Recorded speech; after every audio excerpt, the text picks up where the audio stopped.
त्याच्याकडे एकुलता एक पुत्र होता, त्याने तो तुमच्या आणि माझ्यासाठी जगामध्ये पेरला. गव्हाचा दाणा मेल्या वाचून त्याला मोठ्या प्रमाणात फळ देता येत नाही. गव्हाचा दाणा मरणं म्हणजे काय, की ज्यावेळेस तो दाणा पेरला जातो गव्हाचा, त्याचा अस्तित्व संपतो, फुटतो, तो अस्तित्व संपतो, तो मेला, गहू राहिला नाही. ख्रिस्त वधस्तंभावर मेला, तिथंच राहिला नाही, कबरेत तो गाडण्यात आला.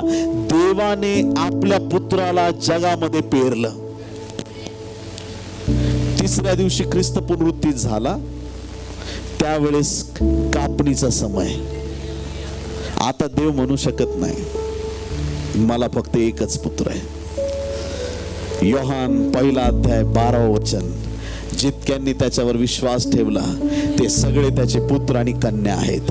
आज देवाला एकुलता एक पुत्र नाही, आज देवाला हे सगळे पुत्र आणि कन्या मिळालेले आहेत. हालेलुया. तुम्ही आणि मी देवाचे पुत्र आणि कन्या आहोत. हालेलुया.